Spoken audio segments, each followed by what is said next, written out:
a este módulo, a este curso de epistemología del conductismo,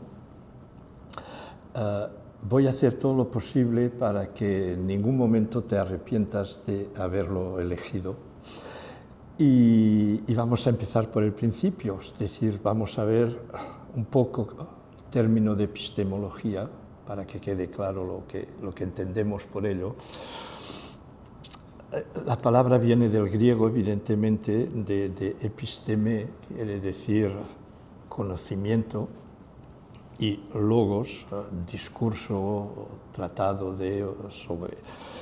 Por lo tanto, la epistemología no es nada más que una reflexión sobre el conocimiento y, en nuestro caso, una reflexión sobre la ciencia. Lo cual quiere decir que la epistemología no es una ciencia. La epistemología es una rama de la filosofía. La palabra psicología también viene del griego psique, alma, y logo, discurso, tratado de. O sea que etimológicamente hablando, la psicología es el tratado del alma, la ciencia del alma.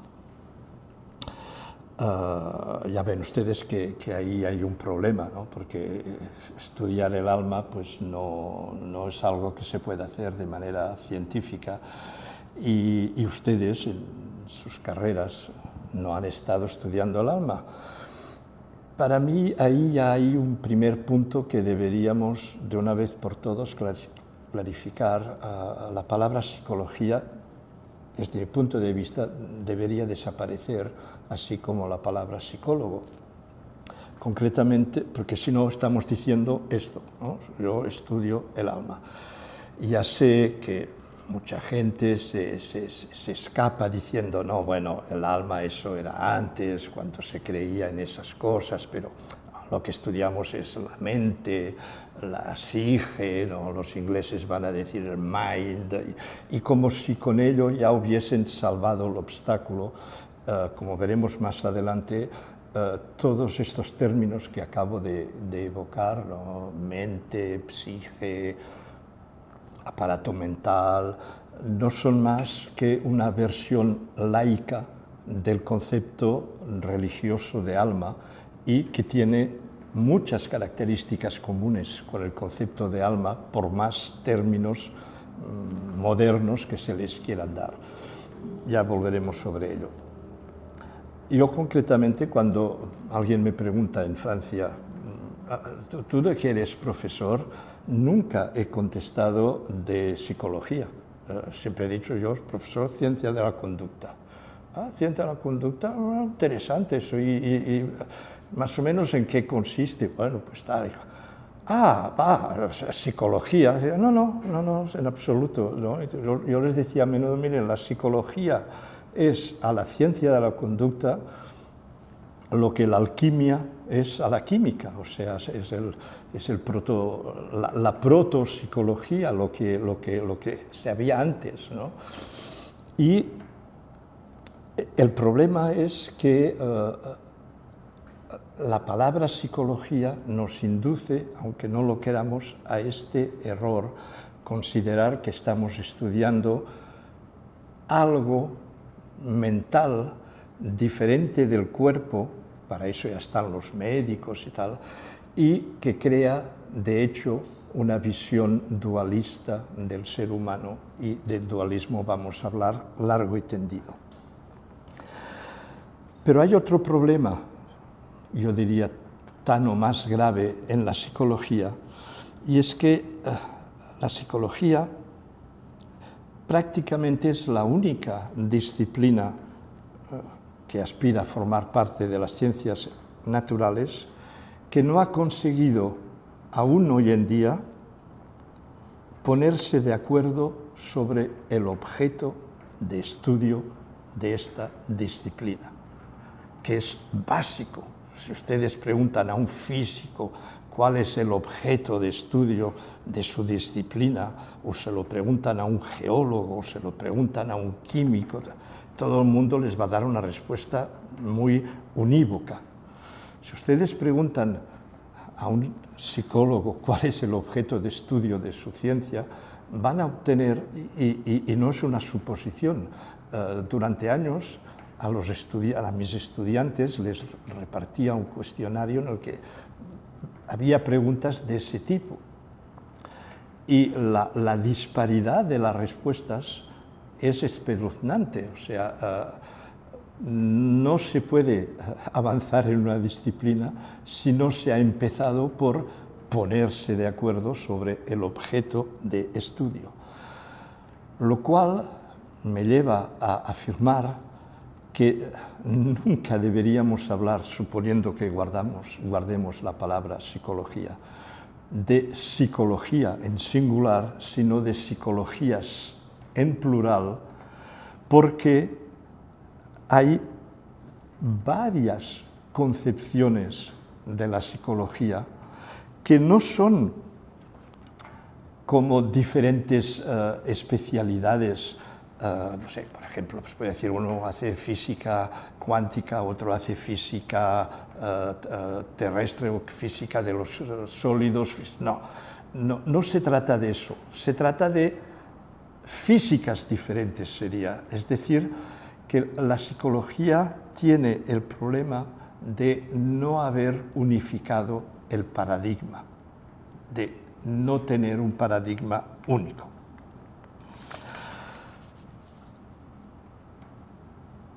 En otras ciencias existe el consenso a propósito del objeto de estudio. Puede haber diferencias respecto a cómo estudiar este objeto, qué características del objeto deben privilegiarse, pero nunca existe una distensión, una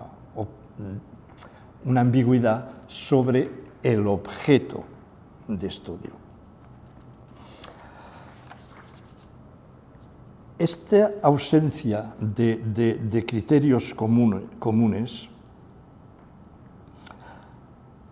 hace que los conceptos, las teorías, los métodos desarrollados por cada una de estas psicologías no sean compatibles, es decir, no se trata de un enriquecimiento, de una diversidad plural que enriquece, se trata de opciones contradictorias, incluso opuestas.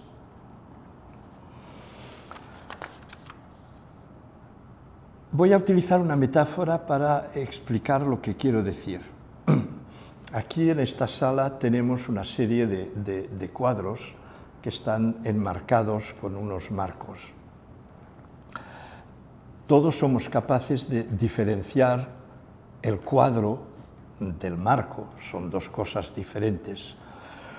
Uno podría decidir que ese cuadro no le gusta, descolgarlo, poner otro y hubiese conservado el mismo marco. Cambiar un cuadro no es cambiar el marco. Lo que no puede hacer es, si el marco es, como en este caso, rectangular, poner un cuadro que sea ovalo, porque entonces le va a cortar una parte, no va a encajar. El problema de la psicología no es que haya cuadros diferentes, es que hay marcos diferentes. Y en ese caso no se puede hacer coincidir un cuadro dado con un marco dado si no son compatibles, por más que se trata de un cuadro, se trata de un marco. En principio una cosa está hecha para la otra a condición de que tengan el mismo formato.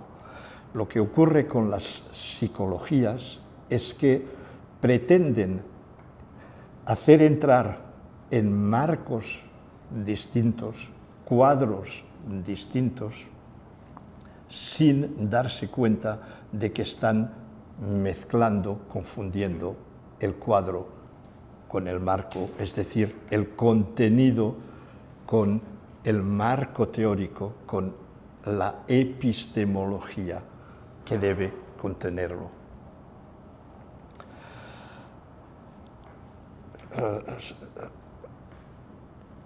Lo que ocurre también es que históricamente ciertas psicologías, las primeras, las más intuitivas, las menos científicas, tienen detrás tantos años de existencia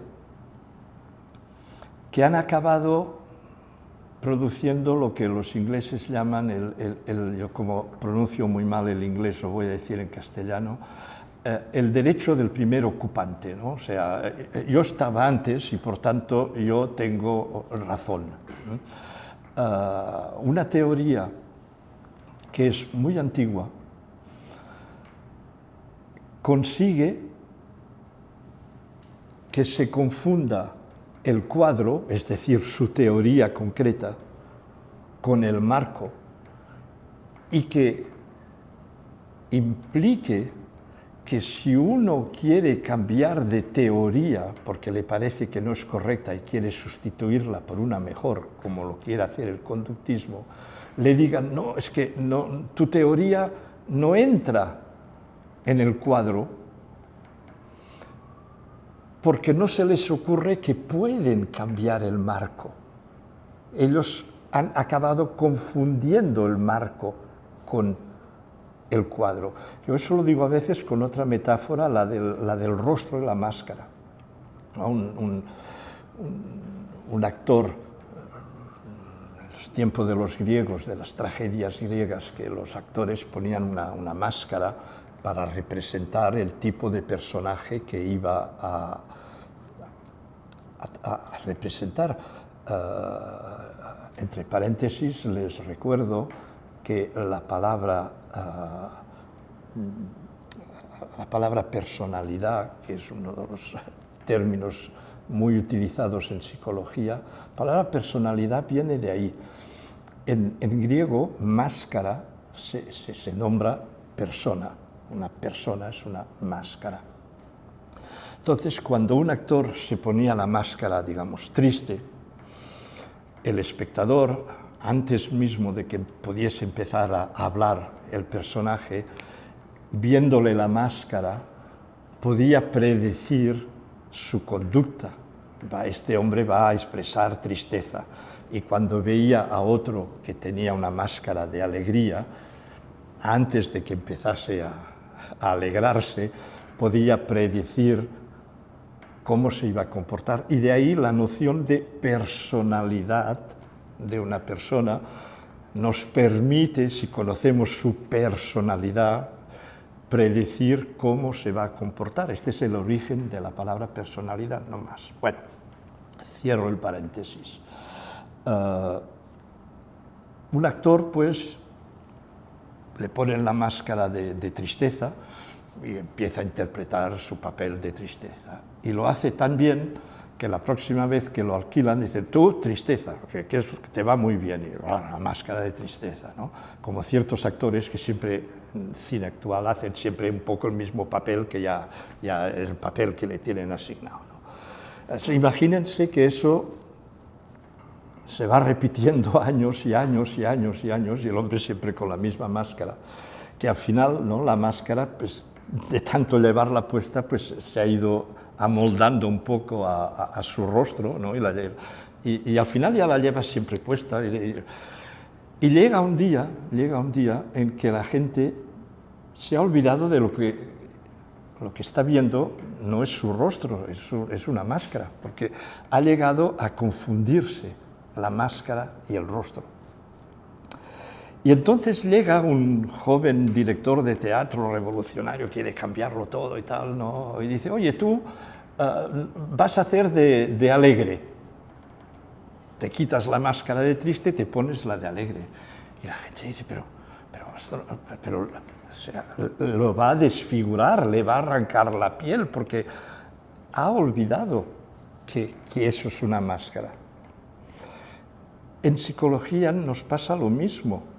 Cuando el conductismo pretende explicar las cosas de manera diferente, se le opone que es imposible, porque las explicaciones que han dado las teorías precedentes, con el derecho del primer ocupante, han terminado confundiéndose con el objeto mismo que pretendían explicar. Es decir, la cosa que debe ser explicada y la explicación, es decir, la teoría, se han confundido, no forman más que una.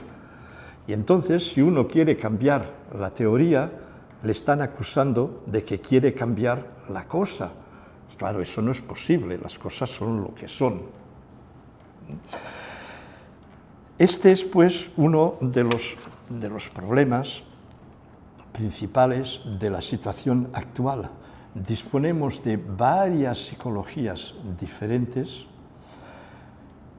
y la tentación es muy grande de aplicar al conocimiento, al saber, a la ciencia, el mismo modo de funcionamiento que aplicamos en la vida de cada día para muchas cosas. Es decir, en la vida de cada día es un valor ser tolerante con la diferencia, aceptar puntos de vista diferentes, intentar conseguir síntesis entre posiciones complementarias, no ser dogmático, ser abierto.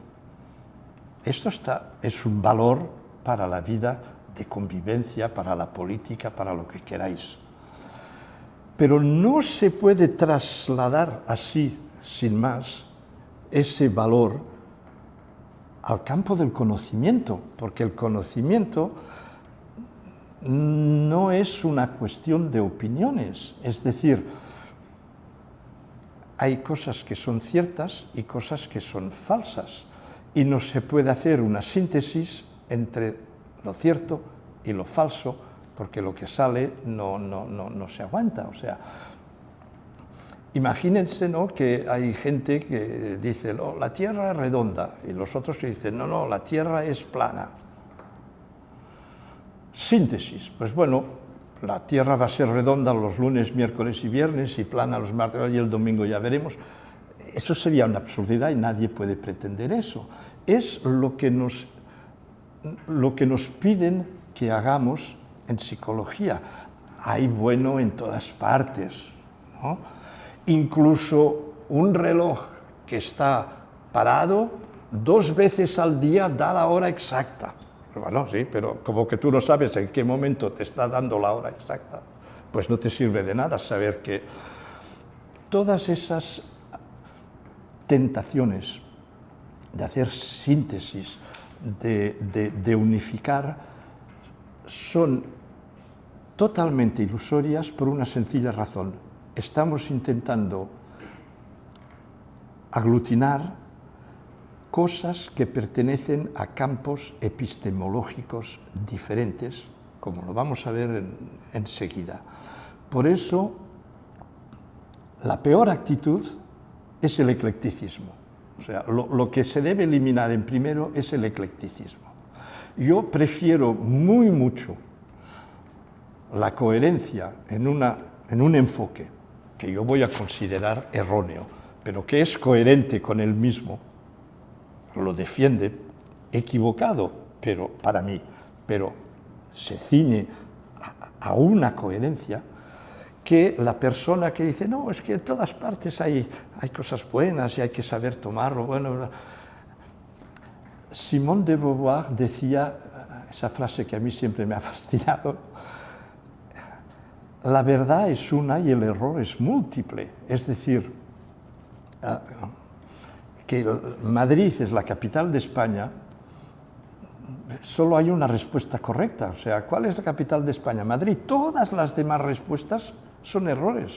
El error es mucho más frecuente que la verdad. Y la verdad puede que uno no la encuentre, puede que de momento solo sea parcial, Puede incluso que más adelante se demuestre que se estaba equivocado y que es otra.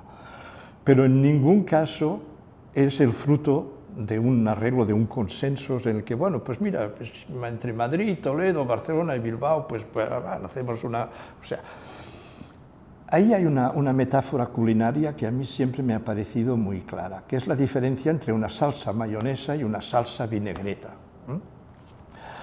La mayonesa es una salsa que si tú le pones huevo, aceite, un poco de limón y un poco de mostaza y la meneas bien meneada, te sale una cosa nueva que no es ni aceite ni huevo, que es mayonesa, es lo que la gente dice, la emergencia de los nuevos. Muy bien, muy bien. Eso es cierto. Las propiedades químicas de esos 4 productos hacen que son compatibles y puedes hacer una mayonesa. Si ustedes hacen una vinagreta, o sea, que le ponen aceite, vinagre, sal y tal y cual, por más que la meneen, cuando la dejan reposar, el aceite se diferencia del vinagre porque químicamente no son compatibles. Eso no quiere decir que una buena vinagreta no sea buena, pero no es una síntesis. Lo que la gente nos pide es que hagamos mayonesa con los ingredientes de la vinagreta y no se puede. Por lo tanto, eso del eclecticismo es lo peor de todo. Para ilustrar todo eso, yo les voy a presentar 4 definiciones posibles de la psicología. Hay muchas más, he escogido 4, quizás las más habituales. Si me puedes poner la pantalla,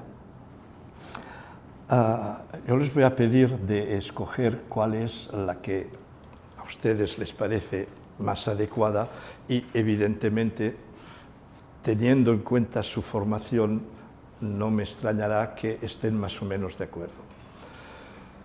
La primera, la A, dice: la psicología es el estudio del psiquismo o aparato mental para comprender los mecanismos de su funcionamiento. La segunda dice: la psicología es el estudio de la conducta o del comportamiento para comprender los mecanismos de su funcionamiento. La C nos dice: la psicología es el estudio del psiquismo o aparato mental para comprender los mecanismos de la conducta o del comportamiento. Y la última dice: la psicología es el estudio de la conducta o del comportamiento para comprender los mecanismos del psiquismo o del aparato mental.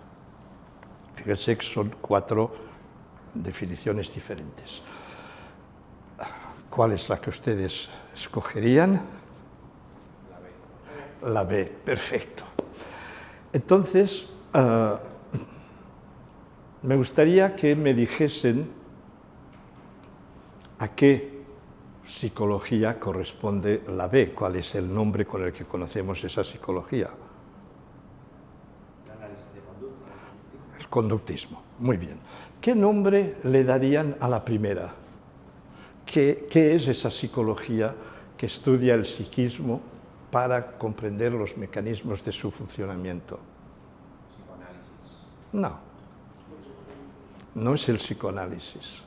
Veremos luego por qué. No es la psicología cognitiva y veremos luego por qué. Ajá. Por suerte, esta primera opción está hoy en día tan desprestigiada que, fíjense, prácticamente no la conocen. Esto es lo que se le llama la psicología filosófica. La psicología cuyo método principal de investigación es la introspección. Es decir, yo estudio mi mente para entender cómo funciona mi mente. ¿De acuerdo? Es lo que hacían los filósofos del siglo XVII, XVIII, XIX, cuando la psicología aún no existía como psicología. ¿De acuerdo? ¿Cuál es la psicología que corresponde a la tercera definición, el estudio del psiquismo para comprender los mecanismos de la conducta. Ahí sí la cognitiva. No, el psicoanálisis. Los psicoanalistas estudian lo que hay ahí dentro para explicar la conducta, ¿no? ¿Por qué tal individuo tiene tal complejo? Porque su aparato psíquico, tal y cual. La tercera definición corresponde al psicoanálisis. ¿Y a qué corresponde la cuarta definición? Ahora sí, a la psicología cognitiva. Los cognitivistas que tienen en común, bueno, eso lo veremos luego, no me avanzo. Los cognitivistas, ellos se basan, estudian la conducta, lo que tienen a mano, para poder inducir y deducir cómo funciona el aparato mental, la mente, el aparato cognitivo, etcétera, etcétera. ¿De acuerdo? Fíjense, pues, que son 4, y repito que las he resumido en 4, pero como mínimo hay 8. Emilio Ribes, en un artículo, una conferencia, artículo muy, muy bueno, clasificó perfectamente 8 psicologías contemporáneas. Yo lo he reducido a 4 para simplificar. Entonces, parece evidente que es imposible hacer una síntesis entre proyectos tan distintos como estos. Lo que uno tiene que hacer es elegir, escoger y decir, bueno, pues a mí lo que me parece correcto es hacer eso y hacerlo. ¿En eso estamos de acuerdo? Vale. Una vez que hemos identificado a qué escuelas, tendencias psicológicas corresponden esas 4 definiciones, y fijaros que incluso para gente formada como vosotros ha habido alguna duda y alguna confusión. Eso, vamos a decir, es lo que se ve de primero, en apariencia. Y ahora les invito a regruparme esas 4 escuelas 2 por 2, es hacerme 2 grupos, buscando algo en común que permita que 2 tengan esa cosa en común que se opone a la cosa en común que tienen 2 otras. ¿Pueden ustedes proponerme una división en 2 bloques de esos 4? La A con la C y la B con la D. ¿Por qué? Por el objeto de estudio, porque estudian el psiquismo o el aparato mental. Es cierto, pero es obvio. Es decir, tal como está construido esta clasificación, ustedes ya han identificado que es una tabla de doble entrada, objeto de estudio y objeto de explicación, lo que hay que estudiar y lo que hay que explicar. Y mezclando las 2 salen 4. Quiere decir que eso es obvio. Yo les pido que hagan una radiografía, es decir, que lo que se ve es el cuerpo, pero si hacen la radiografía van a ver el esqueleto. Les pido que busquen qué hay detrás de esas 4 psicologías que permite ajuntarlas 2 por 2. Que no sea lo evidente de lo que estudian y de lo que quieren explicar.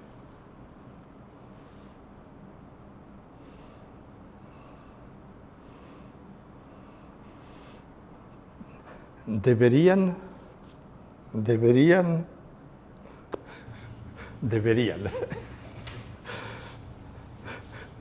Tal vez la mezcla, ¿no? Estoy seguro que no es la respuesta correcta, pero yo lo que veo es la mezcla. que tú estudias la conducta a partir de la conducta, pero luego también estás estudiando un aparato psíquico a partir de la conducta, luego estudias un aparato psíquico a partir de un aparato psíquico, entonces se están mezclando el medio y el objeto de estudio, se están mezclando diferentes naturalezas de estudio. Vale, por lo tanto, ¿cómo las agruparías? Las agruparía la B, bueno, la A y la B y la C y la D.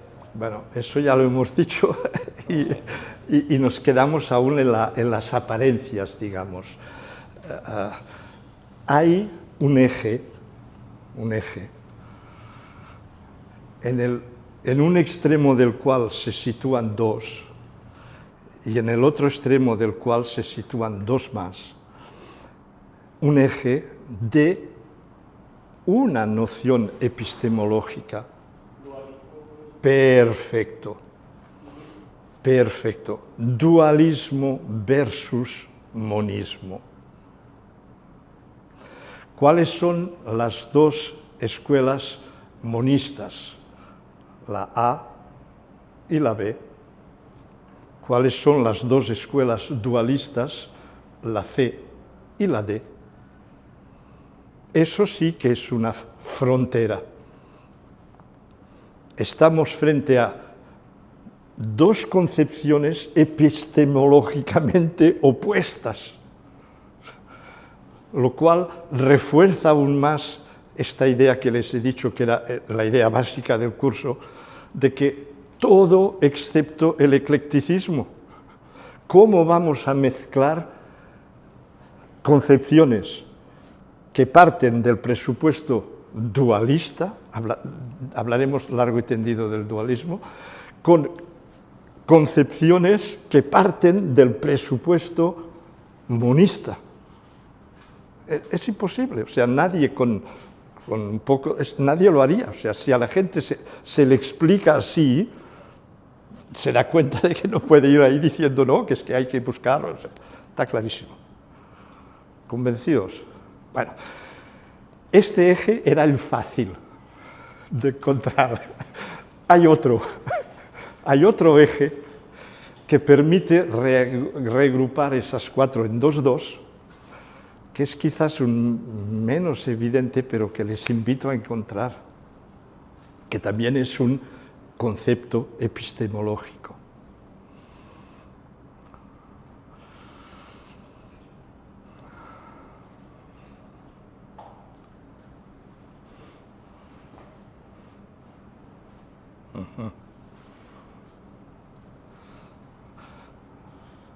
Los de engrama también pueden participar, ¿eh?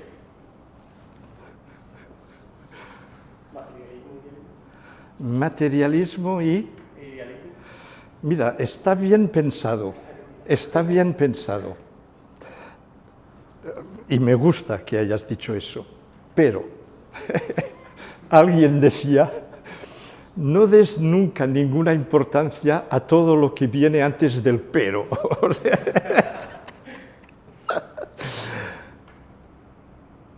el materialismo y el idealismo, como me has avanzado un poco en el curso, como vamos a ver muy pronto, son las dos formas que puede revestir el monismo.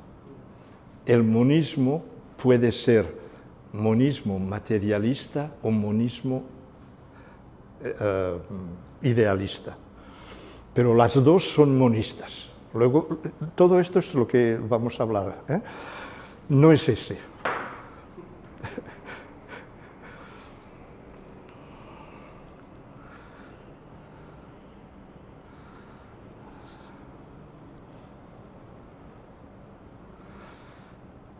Y les va a sorprender que dos psicologías pone del mismo lado este nuevo eje. Algo que les va a parecer curioso y normalmente les va a sorprender.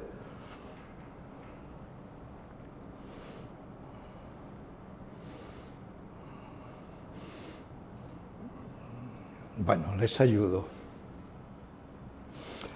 Una de las nociones básicas de la ciencia sin la cual la ciencia no existe, es el determinismo. El determinismo es un eje en el cual de un lado está el determinismo, en el otro está el libre arbitrio. Si ustedes toman este eje, ¿cómo pueden regrupar 2 por 2 esas psicologías?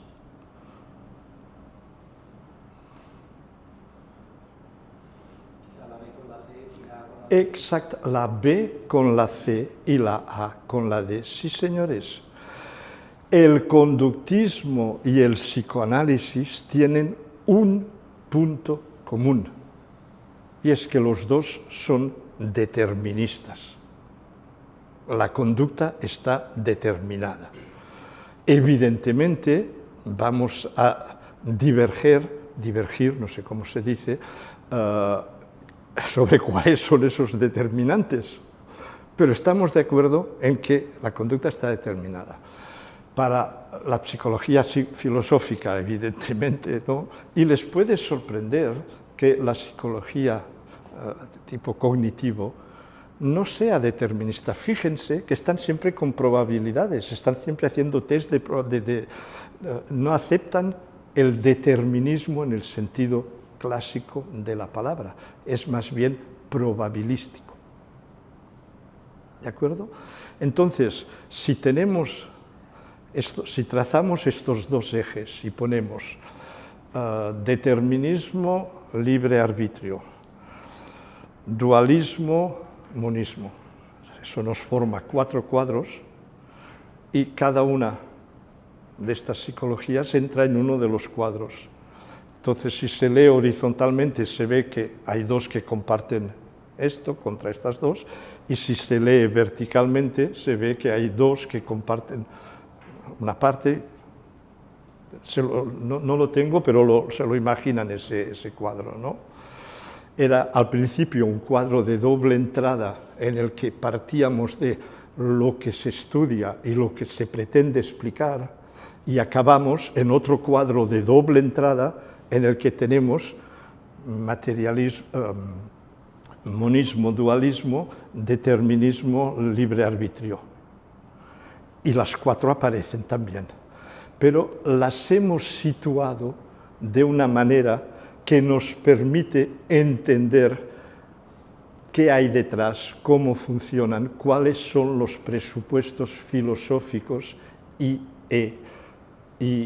epistemológicos de cada una de estas disciplinas. ¿Les parece claro ahora eso? Entonces,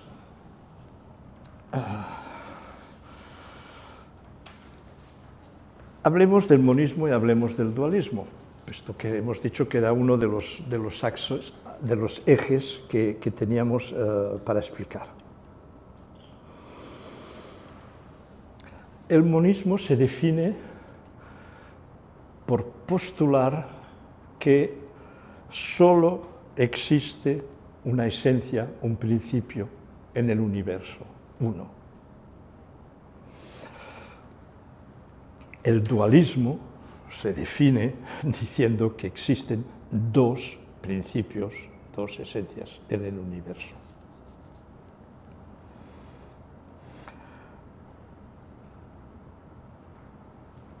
La posición monista es tan antigua como la dualista, pero tiene un grave inconveniente, y es que no es intuitiva.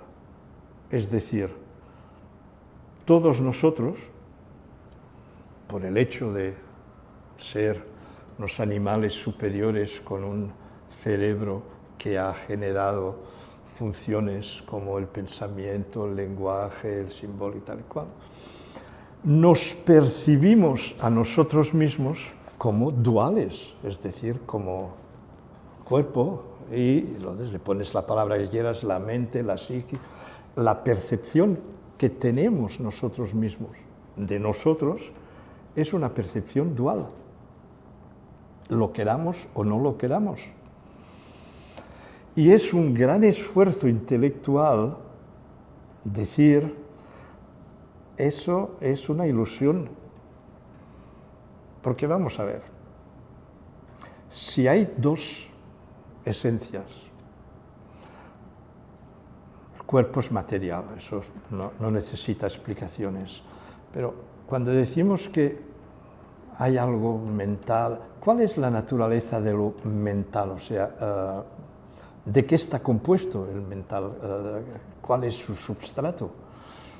Entonces, si resulta que el substrato es el cerebro y que el cerebro es materia y tal, volvemos a la base. O sea, el monismo nos dice que somos una combinación particular de los 100 y pico elementos de la tabla de Mendeleev y que todo lo que existe en el universo, y fíjense que el universo es un poco grande, todo lo que existe en el universo no es más que combinaciones de 100, ahora no recuerdo si son 102, 105, 100 y pico elementos de la tabla de la clasificación periódica de los elementos de Mendeleev.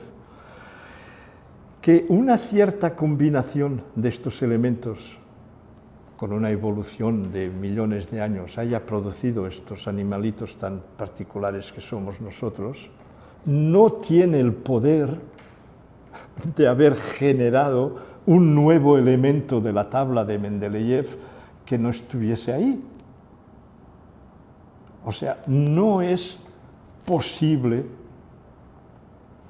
que el mundo psíquico sea de una naturaleza diferente del mundo físico, orgánico. Es una forma. Les decía pues que la posición monista es tan antigua como la dualista, pero es mucho menos popular porque implica luchar contra esa percepción, ¿no?, que tenemos todos. O sea, tenemos cantidad de percepciones erróneas. Si miramos la Tierra, nosotros la vemos llana. O sea, eso de que la Tierra es redonda se discute, ¿no? Porque si fuese redonda, los de abajo se caerían, ¿no? Y les subirían las sangres a la cabeza, es que esto es un problema, ¿no? Y hay otras percepciones falsas evidentes. Aquí estamos en una sala, sentados en una mesa, nada se mueve, aquí el agua esa no se mueve, no cae. Estamos desplazándonos a centenares de miles de kilómetros por segundo. O sea, si empezamos porque la Tierra da una vueltecita sobre sí misma en 24 horas. Pues bueno, para hacer la circunferencia de la Tierra, que son unos cuantos kilómetros, en 24 horas hay que ponerle una marcha, una velocidad. Pero bueno, eso es nada, eso es pegada minuta, ¿no? La Tierra, además de hacer eso, le está dando una vueltecita al Sol y tarda un año para darle una vueltecita al Sol. Y como que la distancia de la Tierra y el Sol, que calculan el radio, pueden calcular la circunferencia, hay muchos kilómetros que recorrer, nos recorremos a una velocidad vertiginosa. Pero eso sigue siendo peccata minuta, porque el Sol forma parte de una galaxia que, o sea, y si se hacen los cálculos, ahora aquí nos estamos moviendo a una velocidad que nos debería tener a todos, pero acojonados. O sea, la percepción no justifica en nada la realidad de las cosas. Es el análisis científico de las cosas quien nos explican la verdadera naturaleza. Y si esa verdadera naturaleza, como la mayor parte del tiempo, contradice, se opone a nuestras percepciones, la modestia, que es una gran cualidad pero que no está muy bien repartida, la modestia implica que uno diga, pues hombre, pues mira, yo pensaba que y resulta que, ¿no? Y ese ejercicio de modestia es muy difícil hacerlo frente al conductismo, porque el conductismo es antiintuitivo y nos enseña, nos descubre, nos aprende cosas que son tan inimaginables para la gente como que nos estamos moviendo a miles de kilómetros, etcétera, etcétera. ¿De acuerdo? Entonces, hemos visto, porque el compañero nos lo ha avanzado, que cuando uno dice que yo soy monista, no estamos al final del problema. Vamos a ver, tú eres monista, pero tú dices que solo hay una sola esencia, una sola... Pero esa sola es la materia o el espíritu. Porque aunque les parezca hoy en día ridículo, el monismo idealista ha existido en filosofía, sigue existiendo bajo formas un poco cobijadas y es muy difícil de combatir. El modelo de la filosofía monista idealista es Berkeley, el obispo de Berkeley, que pretende que el mundo exterior no existe en sí, no son más que reorganizaciones de las percepciones de nuestros sentidos y que el mundo de hecho está en nuestro interior, es como lo reorganizamos las sensaciones que nos llegan, pero que no están, o sea que todo es ilusión óptica, auditiva, táctil, etcétera, etcétera, etcétera.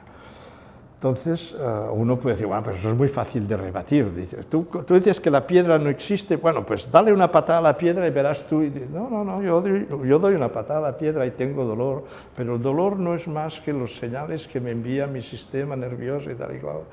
Y el monismo idealista, su conclusión lógica y al mismo tiempo su limitación es que conduce inevitablemente al solipsismo, es decir, lo único de lo que estoy seguro que existe soy yo, es decir, es mi mente.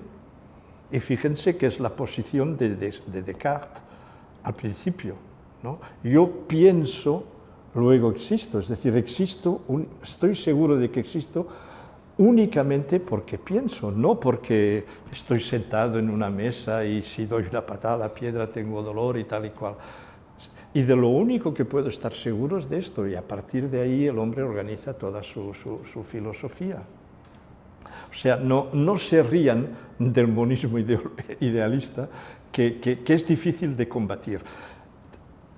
Tiene una ventaja para nosotros, es que también es antiintuitivo, o sea, la gente intuitivamente cuando les dices que el mundo exterior no existe, dicen, anda ya, ¿no? Esta es la suerte. Porque si además fuese intuitivo, como lo es el dualismo, tendríamos mucha más faena.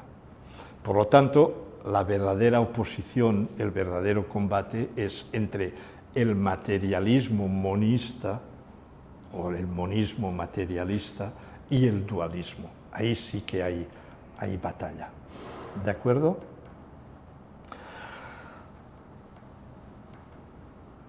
Existe otra posición que hay que estudiar de cerca porque puede confundirnos, que es lo que se llama el vitalismo.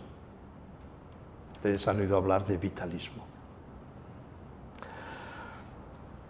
La concepción vitalista dice, vale, todo lo que es naturaleza muerta, las piedras, eso está clarísimo, eso es materia. Y ahí se aplica el determinismo, todo lo que ustedes quieran, las piedras caen, tal, la lluvia, no hay problema. Si yo tomo ácido sulfúrico y lo mezclo con un tal base, me va a salir tal... No problema, eso es mundo físico. Pero existe el mundo de los seres vivos. Los seres vivos son un caso particular, porque los seres vivos tienen vida. Tienen vida. Y la vida hace que, por ejemplo, y voy a tomar el ejemplo que históricamente permitió desmitificar el vitalismo, por ejemplo, el cuerpo humano fabrica en las orinas ácido úrico. Pues muy bien, el ácido úrico, por más que un químico me lo analice y me dé su fórmula, él no lo puede reproducir en su laboratorio, porque no le basta con poner los ingredientes en las buenas dosis. Le falta el medio del ser vivo que funciona como catalizador y que permite que esos elementos químicos juntos produzcan el ácido úrico. Y no lo van a poder conseguir nunca en laboratorio porque solo el élan vital, como decían los franceses, el soplo vital, solo la vida, el laboratorio que es el ser humano o otros mamíferos, el ser vivo, por eso se le llama vitalismo, pueden producir. Bueno, eso se acabó en el 1863, concretamente, cuando un joven alemán en su laboratorio sintetizó ácido úrico igualico que el de las urinas y hoy en día sintetizamos todo tipo de hormonas, o sea, la insulina ya no la vamos a tomar en los caballos, o sea, nadie se ofusca de que la química produzca productos que antes solo sabíamos extraer del cuerpo humano. Y uno de los desafíos que aún nos queda es producir sangre, ¿no? Porque es muy necesaria y de momento no sabemos, pero no sabemos porque aún no sabemos, no porque sea imposible como lo pretendería el vitalismo, ¿eh? Fíjense que sería uno de los argumentos que les quedarían. Sí, bueno, el ácido úrico, pero la sangre, se les caerá un día u otro, ¿no? Entonces, el problema del vitalismo es que pretende que el hecho de que se produzca en un ser humano cambia las cosas, y eso en psicología tiene sus repercusiones, porque es lo que, pero cuando tocamos al humano, entonces ya eso del determinismo, eso aquí hay límites porque estamos en el campo de lo humano, ¿eh? Es un resto de vitalismo, sin nombrarlo, porque la mayor parte de gente que nos aduce ese argumento no ha oído hablar nunca de vitalismo, ni de ácido úrico, ni de esa querela, pero les ha quedado esa noción propia del vitalismo de que cuando se trata de seres vivos las cosas son diferentes, ¿no? Y bueno, que estamos en el dualismo, viviendo en un mundo dualista, o sea, lo vemos en cada momento, ¿no? Si te habla un entrenador de un jugador de tenis, te va a decir, sí, porque claro, tío estaba en plena forma, pero el mental le falta, y todos tienen sus coaches y tal, pero, o sea, no, porque mi cuerpo me dice que tal, pero, o sea, constantemente por todas partes oímos formulaciones totalmente dualistas, de día, de tarde, de mañana, de noche.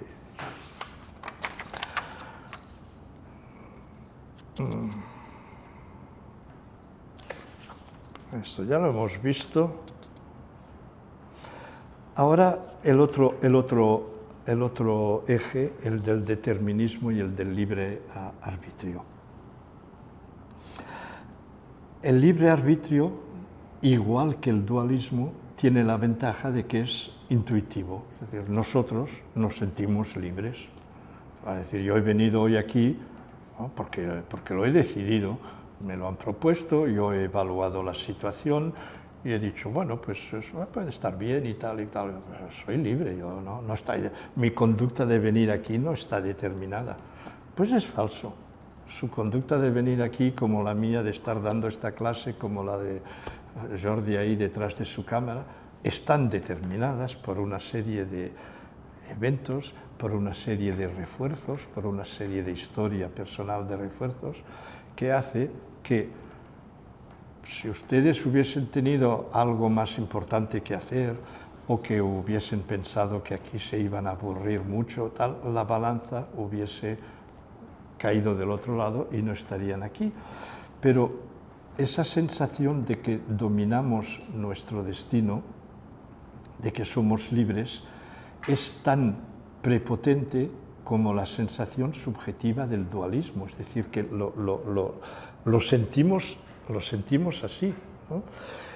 Yo siempre recuerdo la explicación de Skinner en Walden 2, cuando discute con un poco el psicólogo filósofo, que le dice, fíjese, usted dice que es libre, ¿no? Le da una moneda, usted dice que es libre de guardar la moneda en la mano, dejarla caer. Yo le digo que no, que usted no es libre, que como que usted es una persona racional y tal, pues va a preferir guardar la moneda en la mano, porque si la deja caer luego tendrá que agacharse para recogerla y le sale más. Y aún no había terminado su frase que el buen hombre va y le suelta la moneda. Dice, ¿lo ve? Y el otro dice, ¿lo ve? Antes de que yo empezase a argumentarle que usted era un hombre racional, tal y cual, las probabilidades que tenía usted de dejarla caer o de guardarla eran probablemente las mismas o probablemente eran mucho mayores de que la guardase. Pero el solo hecho de poder demostrarme a mí de que yo estaba equivocado hablando del determinismo ha cambiado totalmente la balanza y ha sido para usted más reforzante demostrarme que me equivocaba. Y lo que yo he hecho es, en malas palabras, manipular su conducta, en buenas palabras, cambiar las contingencias de refuerzo. Y usted no ha hecho más que amoldarse a esas contingencias de refuerzo. Y es que si fuésemos libres, yo a veces digo a la gente, es que es muy sencillo, si fuésemos libres, nadie debería ir a estudiar psicología en las facultades, porque ¿qué nos pueden enseñar sobre un sujeto que es libre? O sea, si el sujeto puede hacer lo que quiera, ¿qué hay que aprender? O sea, lo único que se podría aprender sería sujeto número 1, coger a un individuo e intentar completar de arriba abajo. Sujeto número, o sea, pasar la humanidad una tras de otra, porque como todos son individuos únicos, irrepetibles, libres, entonces, ¿para qué van a estudiar ustedes en las facultades de psicología? Si van a estudiar es que admiten que hay algunas constantes, algunos fenómenos comunes, algunas leyes, algo. Por lo tanto, si hay algunas libres, tampoco no lo somos, ¿no? Pero admitir que uno no es libre es que es muy duro, porque nos vemos ya como marionetas, como robots, como para el ego del ser humano. Ser libre es el no va más, ¿no? Y reconocer que su conducta está determinada es muy triste. Y luego uno va a decir, bueno, pues entonces, y ahora vamos a hablar de ello, entonces si todo está determinado, pues fatalismo, ¿no? No, hablaremos de la distinción entre determinismo y fatalismo, que es importante. Pero el mito de la libertad, que tiene su sentido en otros ámbitos, en política es evidente que hemos de reivindicar la libertad y no la opresión, en poder, yo qué sé, opinar. O sea, la libertad es un valor, como antes decíamos, de la tolerancia y en la vida de todos los días. Pero si el ser humano es libre, no se puede basar ninguna ciencia sobre el estudio del ser humano. Si las piedras fuesen libres, no habría física, o sea, es que es de cajón. Y la libertad tiene además un problema añadido, y es que la libertad implica automáticamente la noción de responsabilidad. Es decir, si tú eres libre de escoger, tú eres responsable de tus actos. Puedes escoger el bien, puedes escoger el mal, y ya estamos en ese tipo de explicación religiosa, teológica, en la cual el sujeto tiene la culpa por lo que hace mal, tiene el mérito por lo que hace bien, y si ustedes se han leído el ensayo de Skinner, Más allá de la libertad y la dignidad, habrán entendido de que ahí está el error principal, el que atribuir al mérito o a la culpa de la persona una conducta que de hecho ha sido dictada por una serie de contingencias de refuerzo, y que la noción de responsabilidad es una noción moral, no es una noción científica válida para explicar una conducta. Las conductas tienen consecuencias, cierto, pero esas consecuencias no son de orden moral, son de orden práctico. He hecho esto y me ha ocurrido aquello, por lo tanto, en el futuro, tal. ¿De acuerdo? Entonces, cuando uno tiene una visión clara a nivel epistemológico de cómo situar las diferentes psicologías en función de estos ejes que hemos visto, la verdad es que no es necesario que profundice en el estudio de cada una de ellas, con sus formas diferentes y sus variedades, para poder decir yo no estoy de acuerdo con ella, yo la rechazo. No vale el argumento de decir, bueno, pero tú te has leído a fondo tal y tal y tal y tal. No, pero bueno, tú te has leído a fondo el Mein Kampf, Mi combate de Hitler. No, no lo he leído nunca. Bueno, y no eres antifascista. Sí, claro, el fascismo es muy malo. Bueno, ¿y por qué? Hombre, porque pues es lo mismo. Si yo veo que tal psicología pertenece a tal cuadro de posicionamiento respecto a estos ejes de materialismo, idealismo, monismo y tal, no hace falta que empiece a estudiar el detalle, no me interesa, o sea, no, y eso me permite hacer un trabajo de preselección, ¿no?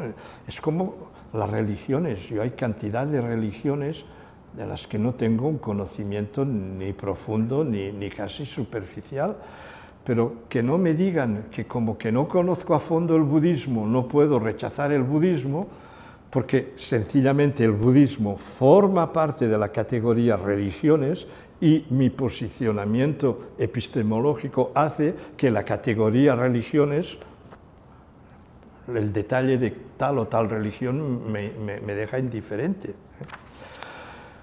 Entonces, yo les había prometido que hablaríamos un poco del fatalismo. El fatalismo es un error que hay que evitar porque se suele confundir con el determinismo, ¿no? La gente dice, bueno, pero si todo está determinado, pues da lo mismo que yo haga una cosa o que haga la otra porque todo está determinado. El error es grosero porque el determinismo dice, si tú haces A, obtendrás A'. Si tú haces B, obtendrás B'. El fatalismo dice, tanto si haces A como si haces B, vas a obtener A'. Es decir, el final no está predeterminado. El final depende de si has escogido A o de si has escogido B. Y la palabra escoger, evidentemente, se ha escogido porque, o sea, el determinismo es toda una cadena, como les explicaba antes, lo que explica que hoy hayan venido o no hayan venido. Pero decir que A implica A' y B implica B' no es lo mismo que decir que A y B implican los dos B'. El fatalismo puede tener consecuencias prácticas terribles. Yo una vez en mi consulta de terapia de parejas tenía el caso de un individuo, fue un caso de conciencia para mí, que me dijo, mire, yo contraje el SIDA, soy seropositivo, pero no se lo he dicho a mi esposa, porque entonces tendría que explicarle cómo atrapé yo el SIDA Y eso no se lo puedo explicar porque me fue de putas. Eso se lo puedo explicar. Si yo ahora, de golpe y porrazo, después de tantos años de matrimonio, le digo que cada vez que queremos tener relaciones me voy a poner un condón, va a tener sospechas. Y no sé cómo se lo voy a explicar. Por lo tanto, o bien yo ya se lo he transmitido y ya está, o bien es resistente, como hay gente que a pesar de tener contactos regulares con gente seropositiva, tiene una especie de inmunidad y no la atrapan, y no lo atrapará. Por lo tanto, yo me callo y no digo nada. Eso es una posición fatalista, es decir, tanto si sí como si no, lo que tiene que ocurrir, ocurrirá. Es evidente que no, que pueden cambiar muchas cosas si el hombre le dice, mira, ha pasado eso, tal, a partir de ahora. El fatalismo puede llegar a verdaderas situaciones cruciales y hay que combatirlo. No es reclamarse del determinismo, no es lo mismo que ser fatalista, y eso hay que explicarlo bien. Y para terminar, la noción de causalidad, de determinismo, es una noción que también hay que aprofundir o profundizar, no sé cómo se dice, porque a veces tenemos una visión muy restrictiva de lo que llamamos causa. Y evidentemente con esta visión restrictiva nuestros opositores pueden tener razón a veces de decir, ven cómo la causalidad no funciona. Para ello, a lo mejor es recordar la clasificación de Aristóteles de las 4 causas, que supongo que conocen, pero por si acaso alguien de los que me está escuchando no la tiene presente, la recuerdo, ¿no? Aristóteles distingue 4 tipos de causalidad. La causalidad material,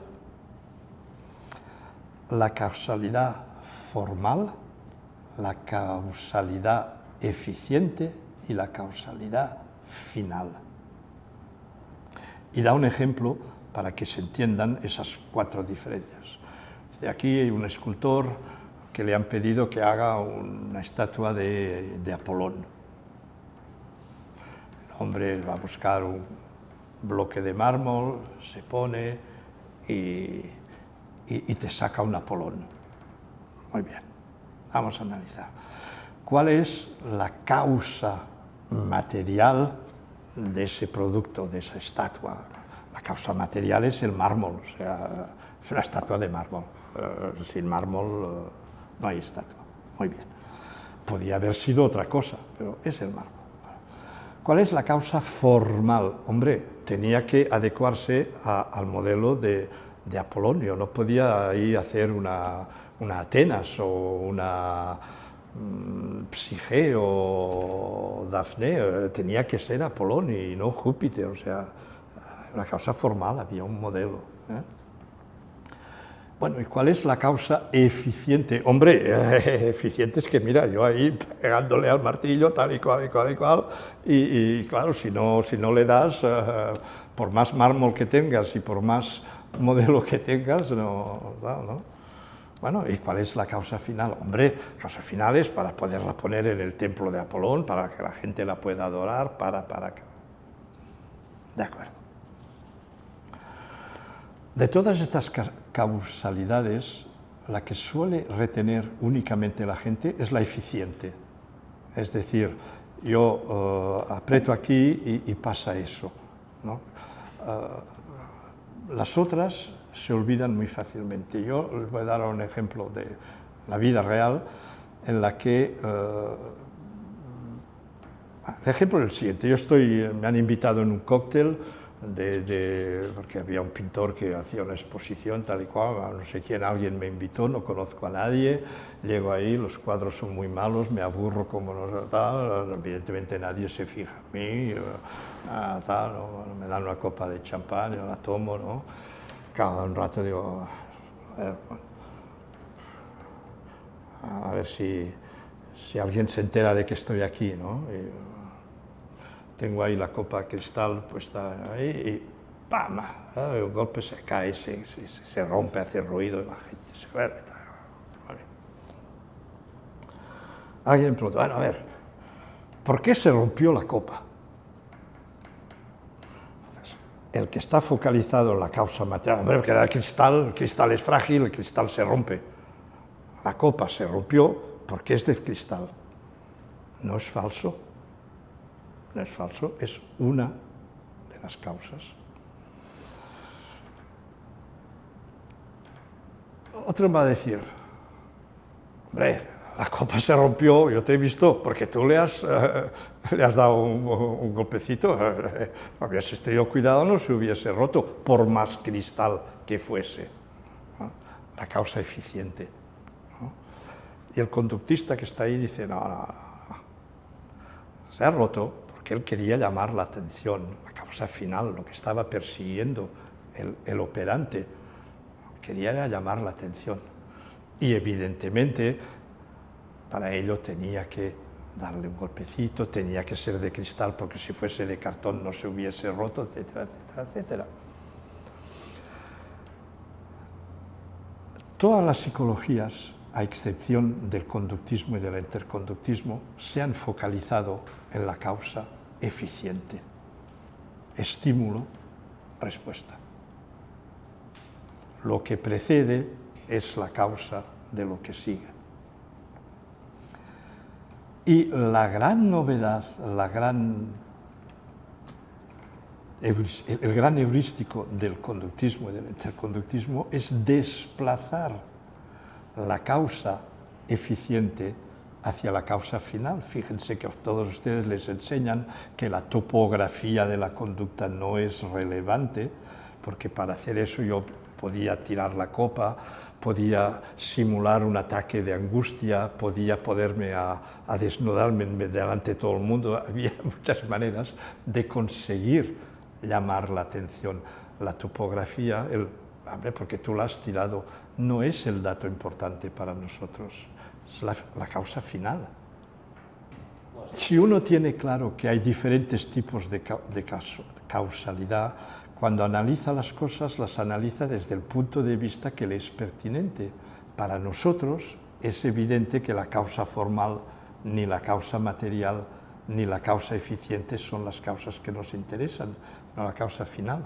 Pero fíjense, por ejemplo, para alguien que trabaja en neurociencias, la causa formal es importantísima. El sustrato, la tal... Bueno, sí, pues cometen el mismo error cuando intentan explicar la conducta a través de las neurociencias, que el señor que dice se ha roto porque era de cristal. Claro que tenemos un organismo y que si no funcionan las sinapsis y que si tal y que si hay demasiado... Claro, si no seríamos idealistas si no reconociésemos que somos eso, agua, carbono, tal, Mendeleev. Pero esa no es la causa de la conducta. La causa de la conducta es la causa final. Antes, y con eso sí que voy a terminar, les dije que, contrariamente a lo que algunos podían pensar, el psicoanálisis es determinista, ¿no? Evidentemente, los determinantes no son los mismos. Para nosotros son las consecuencias, para ellos son los complejos, el tal, muy bien. Pero Freud era claramente determinista. Yo tengo ahí una frase que la voy a leer, porque mucha gente cree que el psicoanálisis es lo de la expresión del individuo en lo que tiene de individualidad y que todos los casos son diferentes y que, o sea, la cosa más libre albedrío. Es contrario, el psicoanalista tiene su esquema y todo lo que te ocurre es porque pasó eso con tu infancia. O sea, el determinismo es total, contrariamente a lo que mucha gente piensa. Y la frase de Freud es la siguiente, dice: el psicoanálisis se distingue por una creencia particularmente rigurosa en la vida anímica. Dos obstáculos se oponen al psicoanálisis. El primero es no tener en cuenta el determinismo riguroso de la vida anímica, y el segundo es no conocer la diferencia consciente e inconsciente. Fíjense que Freud dice que el problema es que la gente no reconoce el determinismo, para él el determinismo del aparato mental, y lo dice como un obstáculo para que la gente adopte el psicoanálisis, que en su tiempo es cierto que hubo muchas reticencias, ¿no? y con razón. Y quizás por eso, poco a poco, el psicoanálisis ha conseguido dar esa imagen de lo contrario, de muy respetuosa de la libertad y tal, porque esa idea de determinismo, como le ocurre al conductismo, es totalmente antiintuitiva y además hiere a nuestro ego de ser superior de la creación, etcétera, etcétera. Conclusión, pues, el conocimiento de estos conceptos filosófico-epistemológicos son, a mi entender, desde mi punto de vista, indispensables para poder abordar de una manera clara con todos los sentidos de la palabra, es decir, transparente, bien organizada en tu concepción, lo que son las diferentes psicologías, lo que se esconde detrás de ellas y por qué es necesario, indispensable, escoger y decir: yo tomo tal opción porque es la que me parece más adecuada a mi posicionamiento filosófico, epistemológico, para ser consecuente con este posicionamiento. Lo peor es la inconsecuencia, lo peor es el eclecticismo. Así termino pues este primer módulo, que era introductivo a los conceptos de la epistemología. En los módulos siguientes veremos las implicaciones que tiene la ideología con la ciencia y veremos más adelante cuáles son los obstáculos a la formación del espíritu científico necesario para poder abordar la psicología como ciencia de la conducta. Hasta pronto.